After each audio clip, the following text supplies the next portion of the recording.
The lightning didn't strike him that night on Obsidian Peak. It struck the ancient, storm-ravaged monolith, and the energy surged through him, not into him. That's what made the difference. That's what made him Volt, the man who could channel the storm. But it wasn't the power that saved the city of Adelberg from the collapsing sky bridge. It was the man beside him, his brother in every way but blood, whose strength held the girders long enough for Volt to redirect the surge. They called him Stonehand, and for 10 years they were the twin pillars of the Viridian Guard, their names whispered with reverence. Volt and Stonehand, a single word on every child's lips. They stood on the same podium, shared the same spotlight, faced the same threats, and saved the same lives. They were family. Until the night the monolith cracked. The night Stonehand didn't just hold the collapsing reactor core, he absorbed its unstable energy, screaming as light poured from his eyes, and vanished into a silent, shimmering rift in the air, leaving Volt alone on the scorched platform. The city saved, but his brother gone, erased by the very power they'd both harnessed. Volt grieved. The city mourned. Stonehand was declared a hero who sacrificed himself to contain the Cataclysm core. Volt, racked with survivor's guilt, became quieter, more withdrawn, channeling his grief into protecting Adelberg with a fierce, almost desperate energy. He patrolled the neon-drenched streets of the Spire district, his blue-white lightning arcing from his fingertips, a solitary guardian against the creeping shadows. He visited the memorial at Obsidian Peak, placing a single, smooth river stone at the base of the monolith every week, a ritual for the brother he'd lost. 5 years passed. The city moved on. New heroes rose. Volt remained, a steadfast, respected, but increasingly isolated figure, the living reminder of a sacrifice he still couldn't comprehend. Then the tremors began, not earthquakes, but localized pulses of raw, chaotic energy that cracked pavement and shattered windows in the old foundry quarter, always centered on the abandoned Viridium Labs complex. Security feeds showed nothing but distorted static. Rumors spread of a phantom, a ghost with eyes like dying stars. Volt investigated, drawn by a deep, unsettling familiarity in the energy signature, a resonance that echoed the Cataclysm core, but twisted, unstable. One rain-lashed night, tracking the pulse to the heart of the derelict lab, he found it. Not a ghost, not a phantom, Stonehand. But not as Volt remembered him. He was taller, gaunt, his skin etched with faint pulsing lines of sickly green light that mirrored the cracked core. His eyes, once warm brown, were now voids filled with swirling, unstable emerald energy. He stood amidst humming, jury-rigged machinery cobbled from salvaged Viridian tech, his hands buried in the guts of a massive capacitor bank. He turned, and the air crackled with hostile power. "You shouldn't have come back, Volt." The voice was Stonehand's, yet layered with a cold electronic distortion, like a recording played through broken speakers. "This city, this life, it was ours, and you let them bury me. You let them forget." The betrayal wasn't in the words. It was in the cold, calculating hatred in those alien eyes. Stonehand wasn't dead. He'd been trapped, transformed, and consumed by the core's energy for 5 years, and he blamed Volt. He blamed the brother who had lived. The truth, pieced together from fragmented logs and Stonehand's venomous rants, was a horror. The Cataclysm core hadn't just threatened to explode. It had offered a path through the rift, a path to immense power, but one that required a living conduit to stabilize it. Stonehand hadn't sacrificed himself to contain it. He'd chosen to step into the energy stream, believing he could master it, believing he could become something greater, a god engineering the city from the shadows. But the core's energy was corrosive, sentient in its own chaotic way. It didn't grant godhood, it consumed, mutating him, trapping his consciousness in a decaying body sustained by stolen power, forcing him to siphon energy from the city's grid just to exist. He'd screamed for Volt, for help, but the rift had sealed, and Volt, believing him gone, had mourned. Stonehand's 5 years hadn't been sacrifice, they'd been torture. And his return wasn't salvation, it was vengeance. He wasn't trying to destroy Ethelberg, he was trying to rebuild it in his image, powered by the very core that had broken him, starting with draining the city's central power nexus to fuel his final machine, a device designed to forcibly rewrite the city's infrastructure, turning every building, every wire into a conduit for his unstable energy, a permanent, agonizing extension of his own fractured being. He saw Volt not as a brother, but as the coward who abandoned him, the symbol of the life he'd lost. Volt was shattered. The hero he'd mourned, the brother he'd loved, was a monster forged in betrayal and pain. And the city he'd sworn to protect was now the target of that monster's warped love. He couldn't fight Stonehand with lightning alone. Stonehand's body, saturated with the core's energy, absorbed and redirected electrical attacks, turning Volt's power against him. Their first clash in the Foundry Quarter was catastrophic. Volt unleashed a barrage of lightning, only to see it absorbed by Stonehand's skin, then hurled back as jagged bolts of sickly green energy that scarred the buildings and sent Volt reeling. Stonehand didn't just fight. He taunted, his distorted voice echoing Volt's own past words. "You said we'd face everything together, brother. Where were you when I faced the core? You let them call me a hero and bury me in silence." The psychological assault was worse than the physical. Volt fought defensively, trying to contain the damage, to protect fleeing civilians, but he was outmatched, outmaneuvered, and drowning in guilt. Stonehand wasn't just stronger, he knew Volt's every move, every instinct, because he was Volt's brother. He anticipated the lightning strikes, the feints, the desperate attempts to disrupt his machinery. He used the environment, collapsing girders, overloading transformers, creating chaos that forced Volt into impossible choices. The city saw not a battle, but a tragedy.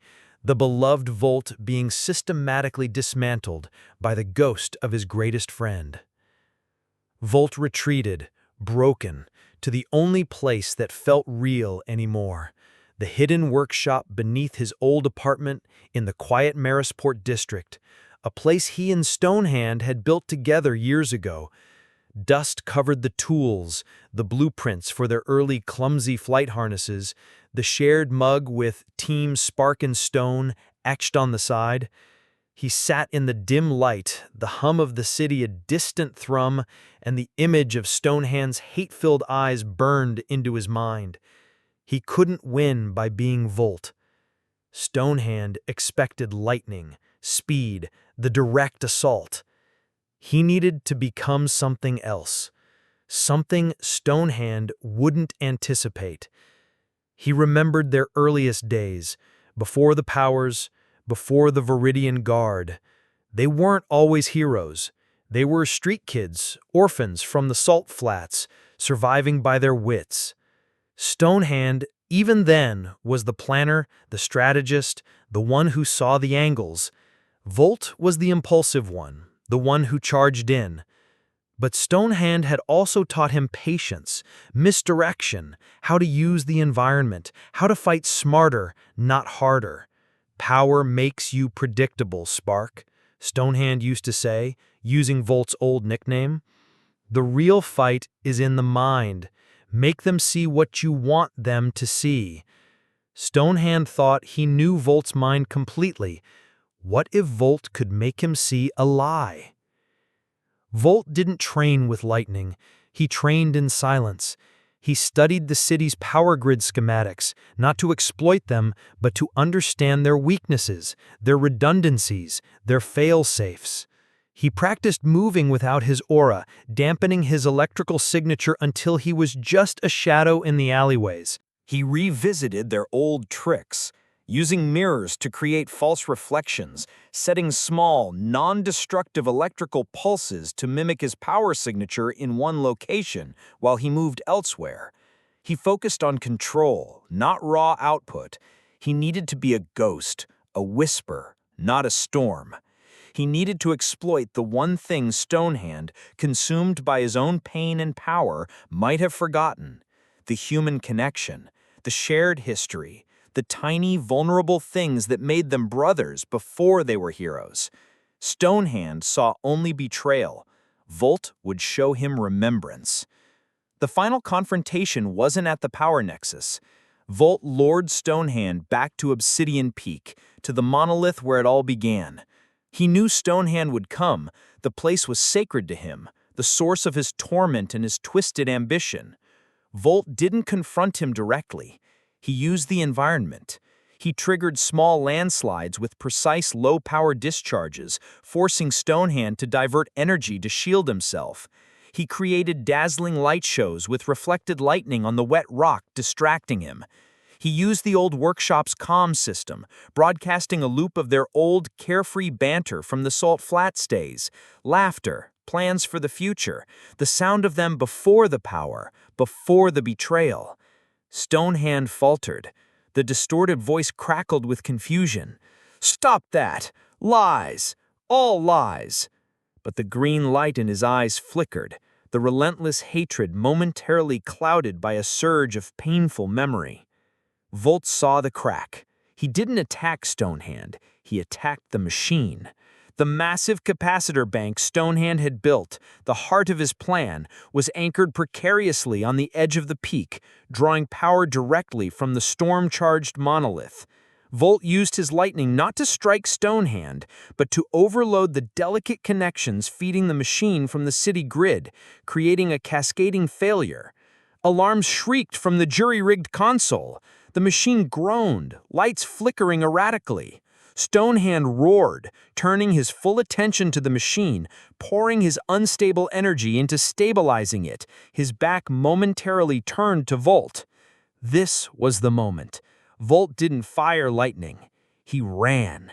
He sprinted across the rain-slick rock, not at Stonehand, but at the base of the machine, where thick power cables snaked from the monolith. With a surge of pure, focused will, he didn't blast the cables. He channeled the ambient storm energy into them, but in a specific, destabilizing frequency he'd calculated from the grid schematics. A frequency designed to resonate with the core's own chaotic energy signature within Stonehand's body. Stonehand screamed. It wasn't a scream of rage, but of agony. The energy surge didn't destroy the machine. It fed back through the connection, directly into Stonehand's core-saturated form. The green light in his eyes flared blindingly, then stuttered violently. His body convulsed, the pulsing lines on his skin glowing white-hot. The machine, starved of stable power and overwhelmed by the feedback, sparked and died, its hum replaced by the hiss of dying electronics. Stonehand collapsed to his knees, gasping, the green light in his eyes dimming, flickering like a failing bulb, revealing for a fleeting second the warm brown eyes beneath, filled with terror and confusion. Volt. The voice was weak, human, stripped of the distortion. It hurts. The core, it's eating me. Volt stood over him, not with triumph, but with a profound, aching sorrow. The lightning around his hands faded. "I know, brother," Volt said, his voice thick. "I know it hurts. I'm sorry I wasn't there. I'm sorry I didn't understand." He didn't offer to fix it. He couldn't. The damage was too deep, the core's corruption too complete. Stonehand looked up, the green light struggling to reassert itself, but the human eyes held a moment of heartbreaking clarity. I just wanted to come home," he whispered. The green light flared one last time, a final surge of the core's will, and then winked out. Stonehand's body went still, the faint lines on his skin fading to pale scars. The unstable energy that had sustained him dissipated into the rain, leaving only a man, finally at peace, lying on the rock where his journey began. Volt didn't raise his hands in victory. He knelt in the rain, gently closing his brother's eyes. He picked up the smooth river stone he always carried, the one he'd meant to place at the memorial. He placed it gently on Stonehand's chest. Then, he walked to the edge of Obsidian Peak, overlooking Aethelberg, its lights shimmering through the downpour. The city was safe. The immediate threat was over. But the victory felt hollow, steeped in an ocean of grief. He hadn't saved his brother. He'd only ended his suffering. The betrayal had cut both ways. Stonehand's for choosing power over their bond, and Volt's, perhaps, for not seeing the depth of his brother's ambition, for not searching harder in those first days. He looked at his hands, the source of his power, the tool he'd used to end the man he loved most. The lightning sparked faintly, a cold blue-white light in the darkness. He wasn't Volt, the hero in that moment. He was just a man, standing on a mountain, holding the weight of a broken bond and a city's fragile peace. The storm above began to break, revealing a single clear star. Volt took a deep breath, the rain washing the grime from his face. He turned from the peak, not towards the city's lights, but towards the quiet path down to Marisport. The fight was over. The reckoning was complete. But the silence that followed wasn't peace. It was the vast, echoing space where a brother's laughter used to be. He walked into the rain, the river stone heavy in his pocket, the ghost of lightning dancing on his skin, a constant reminder of the power that saved a city and shattered a family. The hero lived, the brother was gone. And Aethelberg, unaware of the true cost, slept on, bathed in the afterglow of a victory that tasted only of ash and rain.